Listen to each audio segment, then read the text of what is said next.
اور کیونکہ ہماری بات چل ہی شوگر کے اوپر رہی ہے اور ہمارے سارے پروگرام ابھی تک بیس بنی ہے شوگر کے اوپر بات کرتے ہوئے، تو آج ہمارا جو ٹاپک جو ہے وہ شوگر پہ ہی ہے. اور یاسر بھائی نے یہ کہا کہ کیا جو پرانے پیشنٹ ہیں یا جو نیا ایسا شخص جو شوگر کے اندر مبتلا ہو چکا ہے، جس کو ہم پری ڈائبٹک کا نام دے لیتے ہیں، یا اس سے احتیاط ساری چیزیں ہی سامنے آئیں گی. پہلی بات تو یہ کہ شوگر ہم کل بھی بات کر چکے ہیں کہ کیوریبل ہے، ٹھیک ہے. اس میں ہمارا لبلبا جو ہے وہ 3 پرابلم میں چلا جاتا ہے.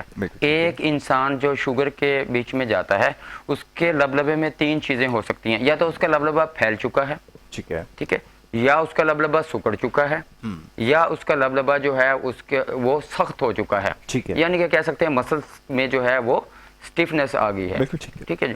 اچھا جی، ابھی کیا ہے کہ تینوں ہی طرح کے جو پرابلمز ہوتے ہیں ہم ان کو اپنی طب کی زبان کے اندر جو ہے وہ 3 طرح کی شوگر کا نام دیتے ہیں، یا دل سے ہونے والی شوگر، یا دماغ سے ہونے والی شوگر، یا جگر سے ہونے والی شوگر. بالکل ٹھیک ہے. نارملی ہم کہہ سکتے ہیں، ہر بندہ جانتا ہے کہ جو دماغ سے ہونے والی شوگر ہے وہی اصلی شوگر ہوتی ہے، کیونکہ ٹینشن کے ہونے سے ہر شخص کیا بولتا ہے کہ جب ٹینشن ہوتی ہے تو شوگر بڑھتی ہے، اسی کو ہم حقیقی شوگر کا نام دیتے ہیں. اصلی شوگر یہی ہوتی ہے.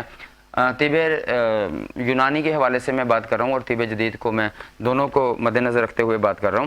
ابھی ایسا ہے کہ یہ تینوں ہی کیور ایبل ہیں اللہ کے فضل و کرم سے. ان میں سے اغذیات کا استعمال الگ الگ سے ہے، کیونکہ ہماری ابھی تک جو بات چل رہی ہے وہ اصلی شوگر کے بارے میں ہی چل رہی ہے. جتنے بھی پروگرام ہو چکے ہیں اس کے بارے میں ہم نے یہ بھی بتایا ہے کہ کیا کھانا ہے کیا نہیں کھانا، وہ بھی ہم اس کے بارے میں بات کر چکے ہیں.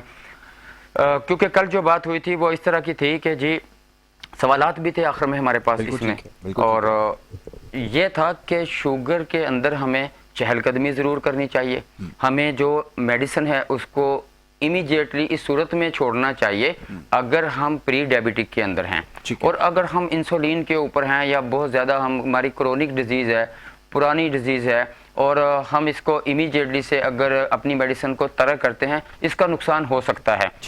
معالج سے ایک مشورہ بھی کیا جائے، ہر شخص اپنے معالج سے مشورہ کرے. دوسری یہ ہے کہ اللہ کے فضل و کرم سے ہم یہ بات کہہ چکے ہیں کہ اگر رمضان المبارک کے اندر آپ اپنی میڈیسن کو ایک منیمائز کر کے، بہت کم مقدار میں کر کے، انسولین کو اگر آپ کی بہت زیادہ آپ لگا رہے ہیں تو اس کو آپ امیجیٹلی 70 اگر آپ ایک دن کی لگا رہے ہیں یا اس سے ابو لگا رہے ہیں، 50 تک کے پیشنٹ جو انسولین کے ہیں وہ کم از کم 15 انجیکٹ ضرور کریں.